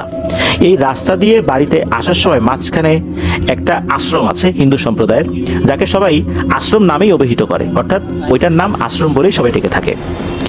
তো পূজার সময় ওখানে কিন্তু বিশাল মেলা হয়। এছাড়া রাস্তা দিয়ে যেতে হলে বাম সাইডে বিশাল একটা বটগাছ আর ডান সাইডে একটা মন্দির, আর রাস্তাটা হচ্ছে উত্তর দক্ষিণ লম্বা। আশ্রমটা পার হলে নদী থেকে যেমন শাখা বের হয়, এরকম শাখা আসলে বলা যাবে না, এটা ছোট্ট একটা খালের মতো, আবার ড্রেনও যে বলা যাবে তাও না, ড্রেন থেকে একটু বড়, খাল থেকে একটু ছোট, এরকম আর কি। এর উপর দিয়ে 15 থেকে 20 হাত চওড়া একটা সাঁকো তৈরি করা হয়েছে, বাঁশের সাঁকো আর কি। তো বাঁশের সাঁকোটা এমনভাবে তৈরি করা হয়েছে যে পাশাপাশি প্রায় 6-7টা বাঁশ, অর্থাৎ এটার উপর দিয়ে গরু ছাগলও কিন্তু অনায়াসে হেঁটে চলে যেতে পারবে, এমন একটা সাঁকো। তো উনি তো সবসময় এদিক দিয়ে আসা যাওয়া করেন, একদম চোখ বন্ধ করে সাঁকো পার হয়ে যেতে পারবেন আসা যাওয়া করতে করতে, এমন একটা ওনার অভ্যাস হয়ে গেছে। আর সাঁকো পার হওয়ার পর রাস্তা দিয়ে না যদি উনি যান, তাহলে ডান দিক দিয়ে গেলে পুরাতন একটা ধানের মিল আছে, সেখানে দিনের বেলায় ধান শুকানো ভাঙানো, অর্থাৎ চাতাল আমরা যেটাকে বলি আর কি, এরকম একটা চাতাল রয়েছে। আর ওই দিক দিয়ে গেলে কিছুটা সময় কম লাগে। আর চাতালটা পার হওয়ার পর ওই চাতালেরই একটা ওয়াশরুম রয়েছে, ওইটার পাশ দিয়ে মূলত আর একটা সাইডে উঠতে হয়, অর্থাৎ রাস্তায় উঠতে হয়, এতে পথটা অনেকটাই কমে যায়। তো উনি মাঝে মাঝে ওই দিকটা দিয়েই আসতেন। তো একদিন ডিউটি শেষ করে ডিউটি থেকে বের হওয়ার পর গুড়ি গুড়ি বৃষ্টি পড়ছিল। তখন এই সুমন ভাইয়ের বাবা চিন্তা করলেন, হেঁটে গেলে তো ভিজে যাব, তাই একটা দৌড় দেই। উনি ওই আশ্রমটা পাড়ি যখন দিয়েছেন, তখন ওই বাঁশের যে সাঁকোটা, এটা ওনার থেকে মোটামুটি 30-35 হাত দূরে রয়েছে। ওই সময় উনি দিয়েছেন এক দৌড়। বলে রাখা ভালো, ওই সাঁকোর আগে একটা বিদ্যুতের একটা খাম্বা ছিল। উনি যখন দৌড় দিয়েছেন, ধরাম করে কোনো কিছুর সাথে লেগেছে একটা ধাক্কা। উনি মনে করেছেন যে এই বিদ্যুতের যে খাম্বা, এটার সাথে ধাক্কা লেগেছে। পরে দেখলেন আরে বিদ্যুতের খাম্বা একদিক, উনি আর একদিক। ধাক্কাটা লাগলো কিসের সাথে? আর ধাক্কা যে লেগেছে বিদ্যুতের খাম্বার সাথে, এত জোরে ধাক্কা যদি লাগে তাহলে তো ওনার মাথা ফেটে যাওয়ার কথা, কিন্তু না, এমনটা মনে হচ্ছিল না। মনে হচ্ছিল কোনো একটা মানুষের সাথে ওনার ধাক্কা লেগেছে। কিন্তু মানুষ কোথায়? আশেপাশে তো কোনো মানুষ নাই। উনি তাকাচ্ছেন, উনি চিন্তা করলেন কেউ হয়তো ইচ্ছা করে ধাক্কা দিয়ে পালিয়ে গেছে, এমনটা উনি চিন্তা করেছেন। উনি চারদিকে তাকিয়ে বেশ রাগান্বিত কণ্ঠেই বলে উঠলেন যে, এই কোন ফাজিল রে, পথের মধ্যে এসে এরকম ধাক্কা দিলি রে, আয় সামনে আয়, পেলে হাড়গোড় ভেঙে দেব। যখনই এমনটা বলেছে, তখনই একটা ভয়ঙ্কর কণ্ঠে বলে ওঠে, আজকের মতো বেঁচে গেলি রে, আজকে আমার একটা কাজ আছে, না হলে আজকেই তোর খবর করে ছাড়তাম। এই কথা শোনার পর এই সুমন ভাইয়ের বাবার মেজাজ আরো গরম হয়ে যায়। তখন উনি বিশ্রী ভাষায় কয়েকটা গালিগালাজও করে ওঠেন যে, বেটা সামনে আসতে পারবি না, আর দূর থেকে হুমকি দিস না, সামনে আয় বেটা। আসলে উনি মনে করেছিলেন কোনো দুষ্টু লোক ইচ্ছাকৃতভাবে ধাক্কা দিয়ে রাস্তার পাশে আড়াল হয়ে এরকম বৃষ্টির মধ্যে ওনার সাথে মশকরা করছেন। এই কারণেই মূলত ওনার মেজাজটা গরম হয়ে গেছে। আর দীর্ঘ একটা সময় উনি ডিউটি করেছেন, তেলের মিলে ডিউটি করতে গেলে সারাক্ষণ মেশিনের শব্দ তো কানের মধ্যে ঢুকতেই থাকে। টানা 12 ঘন্টা কেউ যদি এরকম শব্দের মধ্যে থাকে, স্বাভাবিকভাবেই ডিউটি শেষে মেজাজ মর্জি একটু গরমই থাকে। তারপর উনি তাড়াতাড়ি বাড়িতে যাবেন, গুড়ি গুড়ি বৃষ্টি হচ্ছে, এর মধ্যে কে যেন ধাক্কা দিয়েছে, আবার হুমকিও দেয়, মেজাজ তো খারাপ হওয়ারই কথা। তো উনি ওই অনুযায়ী সেরকম আচরণটা করেছিলেন। তো যাই হোক, উনি তো এরপরে বাড়িতে চলে আসেন। ওই রাতের মতো আর কোনো সমস্যা হয়নি। এর কয়েকদিন পর এক অমাবস্যা রাত, সেদিনও সুমন ভাইয়ের বাবার ডিউটি পড়েছিল দুপুর 2টো থেকে রাত 2টো পর্যন্ত। তো 2টোর সময় যখন কাজ সেরে, অর্থাৎ ডিউটি শেষ করে বাড়ির দিকে উনি রওনা দিয়েছেন, ওই আশ্রমের ওই স্থানটা পার হওয়ার পর সাঁকোতে ওঠার আগেই উনি দেখেন একটা কালো বিড়াল রাস্তার মাঝখানে বসে আসে। তো বসে আছে ভালো কথা, বিড়ালটা স্বাভাবিক বিড়ালের থেকেও বেশ অনেকটা বড়ই বলতে হবে। বিড়াল যখন আমরা দেখি, তখন কিন্তু বিড়ালের মুখের ভিতরে যে চোখা দাঁতগুলো থাকে, এগুলো কিন্তু মুখের ভেতরেই থাকে সাধারণত। উনি দেখেন বিড়ালের 4টা চোখা দাঁত মুখের বাইরে বেরিয়ে আছে, বেশ ভয়ঙ্করই লাগছে। তবে সুমন ভাইয়ের বাবা এটাতে কোনো পাত্তা না দিয়ে সাঁকোর উপর যখন উঠে গেছেন, তখন উনি খেয়াল করেন ওই বিড়ালটা সাঁকোর উপর দিয়ে ওনার পিছু নেয় নাই, সেই জিনিসটা সাঁকোর নিচ দিয়ে হাঁটা শুরু করেছে এবং অনায়াসেই সে ওই পানির উপর দিয়েই হেঁটে হেঁটে ওনার সাথে সাথেই সাঁকোটা পার হচ্ছে। সাঁকোটা পার হচ্ছে বলতে সাঁকোর নিচ দিয়ে পার হচ্ছে। উনি অনায়াসেই এই সাঁকোটা পার হয়েছেন। পার হয়ে হাঁটতে হাঁটতে যখন ওই ধানের যে মিলটা রয়েছে, অর্থাৎ চাতাল রয়েছে, ওই মিলের ওখানে গিয়েছেন। ওই মিলটাও যখন পার হয়ে ওই মিলের যে ওয়াশরুমের কথা বলেছিলাম, ওই ওয়াশরুমটা পার হতে যাবেন, হঠাৎ করে উনি শুনতে পান ওই ওয়াশরুমের মধ্যে কোনো একটা বাচ্চার কান্না। উনি চিন্তা করলেন, কী ব্যাপার, এত রাতে এই ওয়াশরুমের মধ্যে কার বাচ্চা কান্না করে? ওনার হাতে একটা স্টিলের টর্চ লাইট ছিল, ব্যাটারি চালিত। ওই সময় কিন্তু এই টর্চ লাইটগুলো অনেকটাই দেখা যেত। তো উনি টর্চ লাইটটা নিয়ে ওই ওয়াশরুমের দরজাটা খুলেছেন। যখনই উনি দরজা খুলেছেন, তখন দেখেন ভেতরে কেউ নেই, আর কান্নাও বন্ধ হয়ে গেছে। উনি ভেতরে ভালো করে লাইট মারলেন, দেখলেন যে কেউ নাই। উনি প্রথমে ভেবেছিলেন এই চাতালে যারা শ্রমিক রয়েছে, তাদেরই কোনো বাচ্চা হয়তো বা এখানে আটকা পড়েছিল, এরকম চিন্তা করেছিলেন। ওনার মাথায় কিন্তু এটা ছিল না এই রাত 2টোর সময় এখানে বাচ্চা আসবে কোত্থেকে। আর তখন তো 2টোরও বেশি বাজে, উনি তো 2টোর সময় বের হয়েছিলেন। প্রায় 2 কিলোমিটার রাস্তার মধ্যে 1.5 কিলোমিটার বেশি পারও করে ফেলেছেন। এখানে তো অনেকটা সময় চলে গেছে, রাত 3টার কাছাকাছি বাজে তখন। উনি ওয়াশরুমটা পার হয়ে রাস্তায় উঠে যখন বাড়ির দিকে হাঁটা ধরবেন, এমন সময় আবার কান্না ওই ওয়াশরুমের ভিতর থেকে। উনি আবার পেছনে ফেরত আসেন, এসে টর্চ লাইট মেরেছেন, দেখেন এখনো কিছু নেই, কান্নাও বন্ধ হয়ে গেছে। এরপর উনি আবার যখন আগানো শুরু করেছেন, হঠাৎ করে তখন ওয়াশরুমের ভিতর থেকে আবারও কান্নার আওয়াজ। উনি এবার ভয় না পেয়ে রেগে গিয়ে ওই ওয়াশরুমের দরজায় মেরেছেন এক লাথি। লাথি মারার পর উনি আবার টর্চ লাইট ধরেছেন, দেখেন ভিতরে কেউ নাই। উনি এবার বাড়ির দিকে রওনা দিয়েছেন। উনি বুঝতে পেরেছেন এখানে অস্বাভাবিক কোনো কিছু আছে, এই জন্য উনি এটা নিয়ে আর বেশি ঘাটাঘাটি করেন নাই। তবে উনি বাড়িতে যখন চলে আসলেন, এতটুকু পথ আসার সময় অবশ্য কোনো কিছু হয়নি। ওই যে কালো বিড়ালটা, ওটা কিন্তু ধানের চাতালের কাছে এসেই মিলিয়ে গিয়েছিল, ওইটার সামনে আসেনি। এর একদিন পর ওনার ডিউটি শিফট চেঞ্জ হয়। উনি তখন দুপুর 2টো থেকে রাত 2টো পর্যন্ত ডিউটি দিবেন। তবে কোনো একটা কারণে ওই দিনের ডিউটিটাও উনি পরিবর্তন করে নেন। ওই দিনের ডিউটিটাও উনি রাত 2টো থেকে পরের দিন দুপুর 2টো পর্যন্ত করে নেন। অর্থাৎ ওনার যেই বদলি ছিল, অর্থাৎ ওনার পরিবর্তে আরেকজন যিনি আসবেন তার সাথে কথা বলে নেন আর কি। ওনার একটা কাজও ছিল, যার কারণে উনি এইভাবেই করে নিয়েছিলেন। আর ওই লোকটারও কিছু কাজ ছিল, দুজন আলোচনা করে এইভাবে ডিউটির সময়টা নিজেদের মধ্যে সমন্বয় করে নেন। তো যেদিন রাত 2টোর দিকে উনি বের হবেন, অর্থাৎ 2টোর আগে আর কি, 2টোর সময় ডিউটি, তো উনি বাসা থেকে ভাত নিয়ে যাচ্ছিলেন। ভাতটা তো ঠিকঠাক ছিল, গরম ভাত। তরকারি ছিল টাকি মাছের তরকারি। তো উনি যখন বাড়ি থেকে বের হয়ে ওই ধানের মিল অর্থাৎ ধানের চাতালের কাছে এসেছেন, তখন ওই যে ওয়াশরুমের কথাটা আমরা বললাম মাত্রই, ওই ওয়াশরুমের ওখানে আসার পর হঠাৎ করে উনি ফিল করেন ওনার পায়ে পায়ে কোনো কিছুর বাড়ি লাগছে, অর্থাৎ ধাক্কা লাগছে। উনি তাকিয়ে দেখেন একটা কালো রঙের মোটামুটি বড় সাইজ, মানে স্বাভাবিক বিড়াল থেকে হয়তো বা দ্বিগুণ সাইজের হবে আর কি, এরকম সাইজের একটা বিড়াল ওনার 2 পায়ের মাঝখানে বারবার চলে আসছে। আর ওই বিড়ালের পায়ের সাথে ওনার পায়ের বাড়ি লাগছে, আঘাত লাগছে। মানে হচ্ছে ওই বিড়ালটা ওনাকে সামনের দিকে যেতে দেবে না। উনি তখন কি করেছেন, রাগ করে ওই বিড়ালকে মেরেছেন এক লাথি।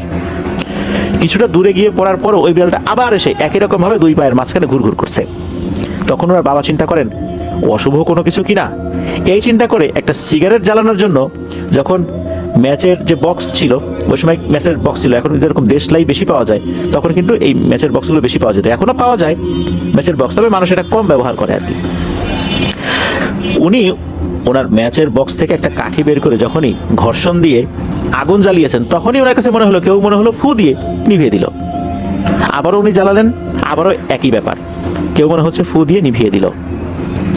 এরকম বারবার উনি চেষ্টা করছেন, বারবারই মনে হচ্ছে কোনো একটা দমকা হাওয়া এসে নিভিয়ে দিচ্ছে ওনার এই ম্যাচের কাঠি। অথচ আশেপাশে ওই রকম বাতাসের উপস্থিতি উনি টের পাচ্ছেন না, অথচ কাঠি নিভে যাচ্ছে। এরকম করতে করতে করতে করতে পুরো ম্যাচের বক্সের সব কাঠি উনি শেষ করে ফেলেছেন। একটা পর্যায়ে এসে উনি চিন্তা করলেন যে যেহেতু আগুন জ্বালাতে পারলাম না, তাহলে হাতের টর্চ লাইটটা জ্বালাই। উনি যখনই হাতের টর্চ লাইটটা জ্বালিয়েছেন, এই প্রথমবারের মতো টর্চ লাইটটাও নিভে যায়। এখন পুরো অন্ধকার হয়ে গেছে। উনি অন্ধকার দিয়েই হাঁটতে হাঁটতে সাঁকুতে উঠেছেন। যেহেতু খুবই পরিচিত পথ, চোখ বন্ধ করে হাঁটলে উনি সাঁকো পেয়ে যাবেন, এমন একটা অবস্থা। তখন নাকি হঠাৎ করে পেছন থেকে কেউ নাকি কণ্ঠে বলে ওঠে, এই ভাতগুলো দিয়ে যা। উনিও তো সাহসী মানুষ, উনি বলে ওঠেন, এখানে খাবি? তা আমার সাথে চল, তেলের মিলে চল, দুজন একসাথে বসে মিলেমিশে খাই। এই কথা বলার পর উনি ওনার কাজের জায়গায় চলে এসেছেন।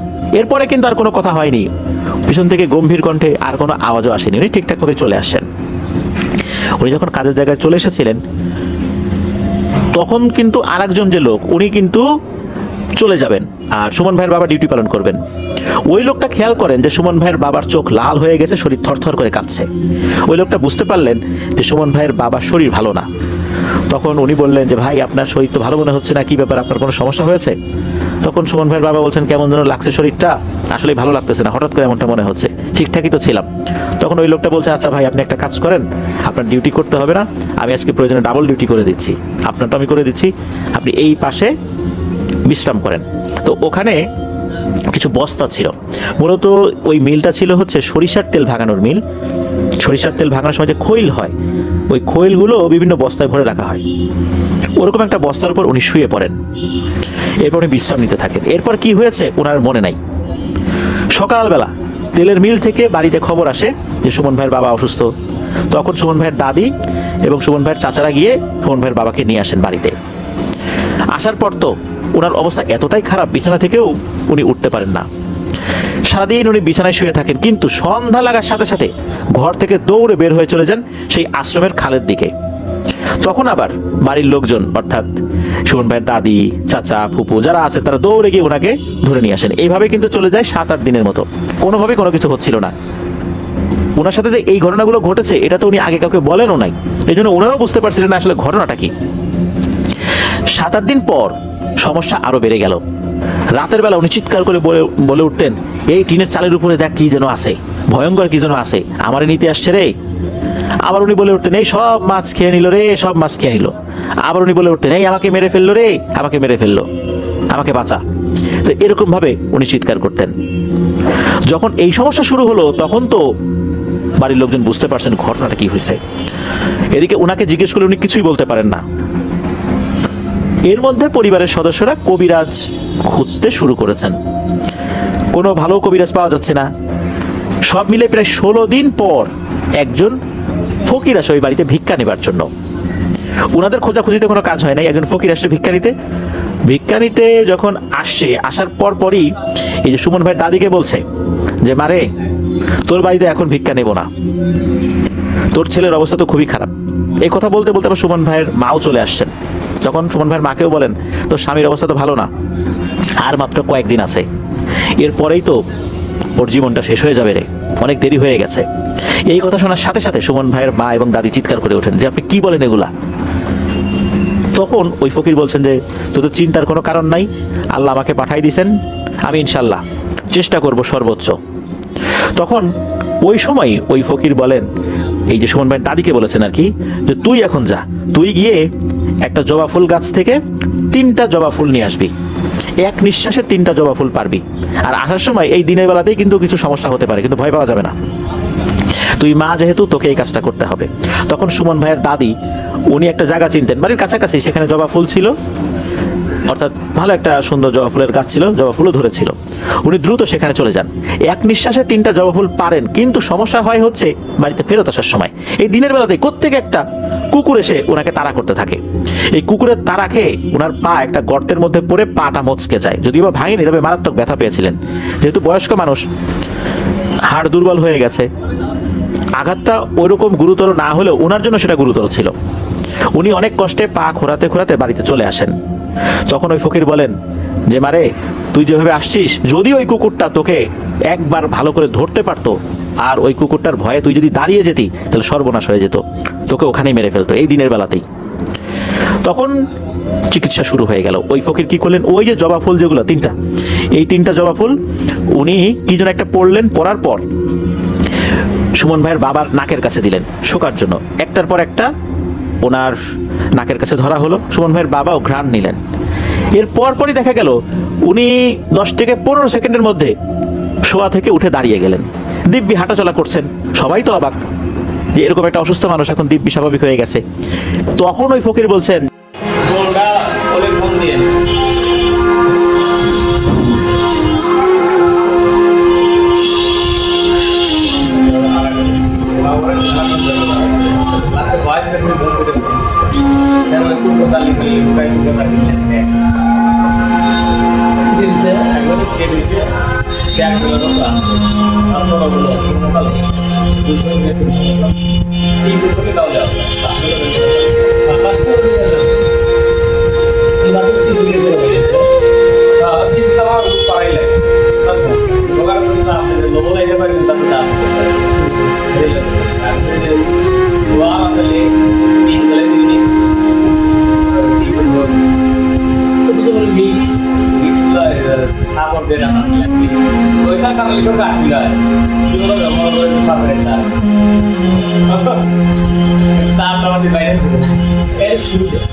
বন্ধ করে দেয়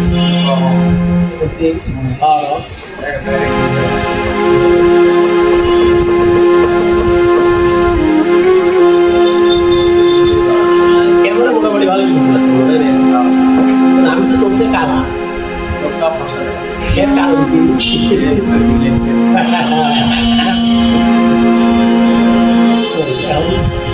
কোম্পানি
পরে গান্ধী কলেজ আছে মেয়ের মা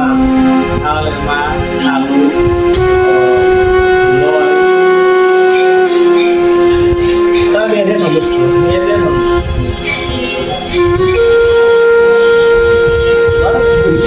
বয়সে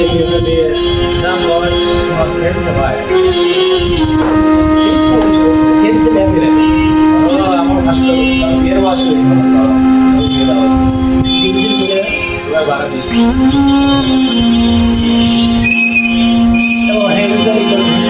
লেগে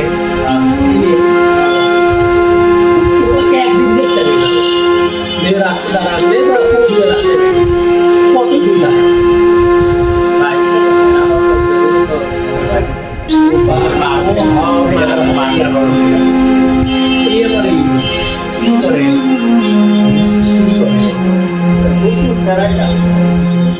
নালিশে বসা নাকি ওই লেগে লেগে না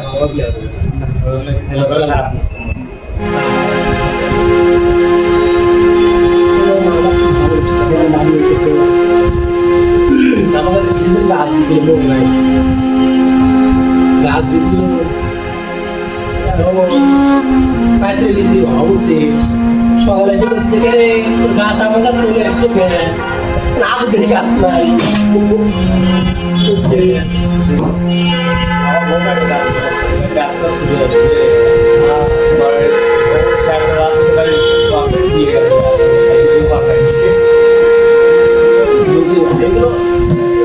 এগুলো অস্বীকার করা দেবে না আবার এটা পুরোপুরি বিশ্বাস করা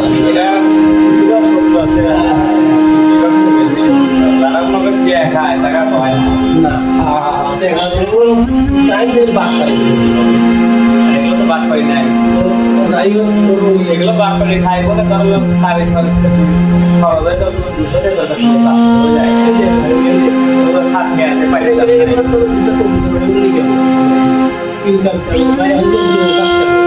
মেলা খারাপ দিকে খালি এগুলো আছে টাকা ফোন চলে যায় এগুলো করে চলে যায় শুক্রবার বিকেলে আসে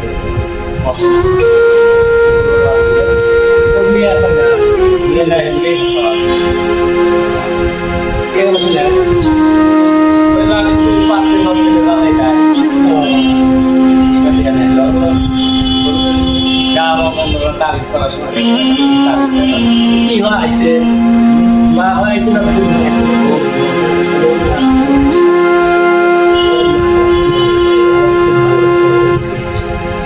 পাড়া মহল্লা যতগুলো বাবিরে আছে শাশুড়ি আছে মানে আমাকে এমন ভালোবাসা মানে পাশে মানে আমার নিজের পরীক্ষা মারা শুনলে মারা মারা গেছে খুবই খারাপ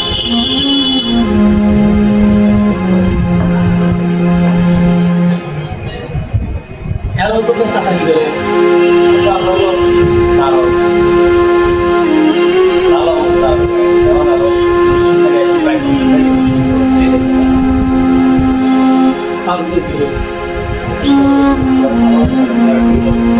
আমার বাস থেকে সুন্দর ছিল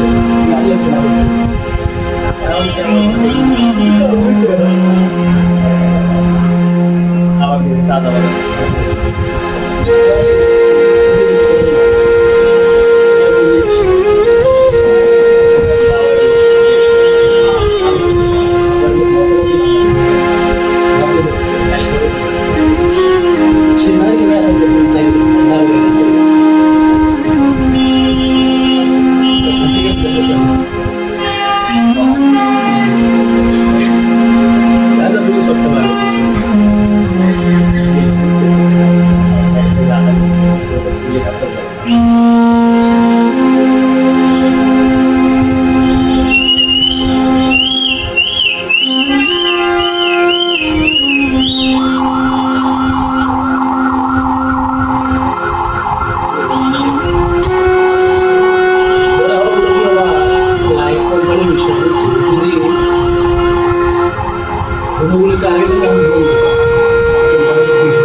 দিন একবার এই যেন হাসি করতে পারে কোন দেখছি আমি ভালো করে গেছি ওই মনে করতেছে আমি শুনে এসে কিংবা কিংবা দুলাই কি অবস্থায় আমি ছিলাম এই জন্য আমার বেশি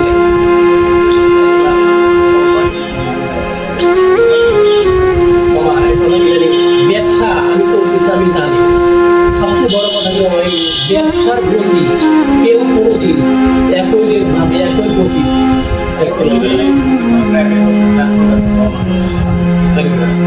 ব্যবসা মানে লাভ লস লস এখন ওর কাছে যে কাস্টমারগুলো আসছে 2 দিন পর হোক 2 মাস পর হোক 2 বছর পর হোক কাস্টমার 10 টাকা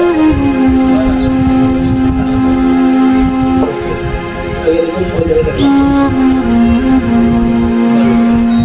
শহরে দাম দেবে ऐसे बोले हमने एक तक बहुत से राष्ट्र से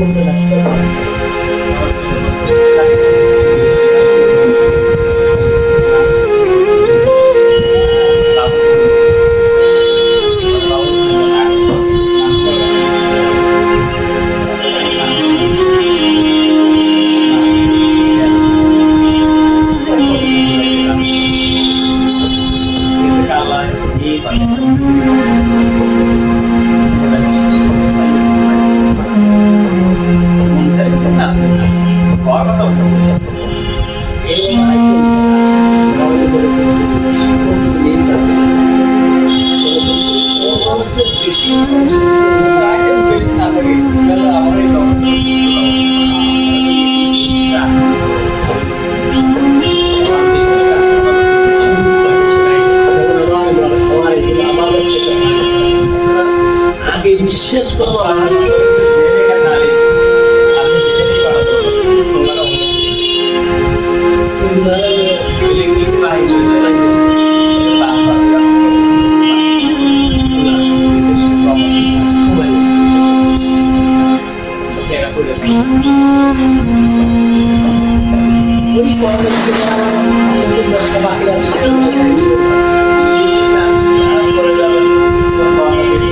আমার সাথে আর একটা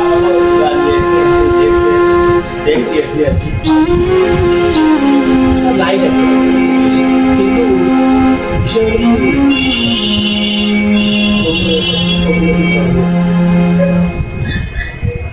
বলে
ভাই ভয় থাকে। সতর্ক না হলে ভাই সতর্ক না থাকলে তো ভয় থাকবে, বিশেষ করে মেয়ের ফাঁদে মানে মেয়ে হুট করে রিলেশন হুট করে ওরা মেয়েদের সঙ্গে দেওয়া এগুলো সবচেয়ে বড় কথা।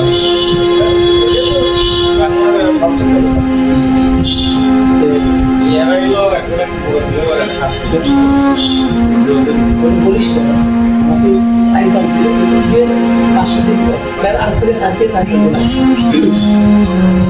আজকে সাইন পাস দিয়ে তোর মনে হচ্ছে আমাকে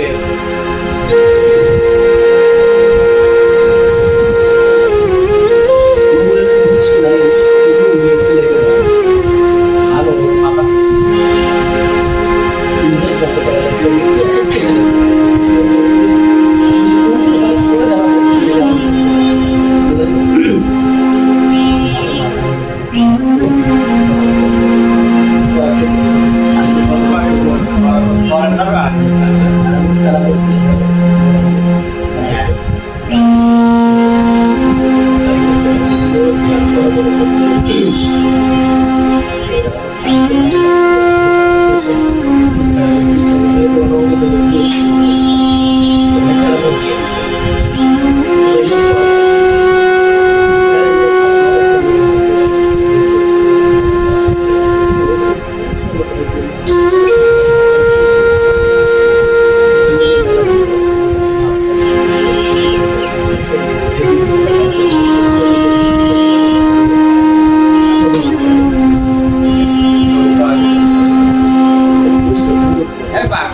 Hello.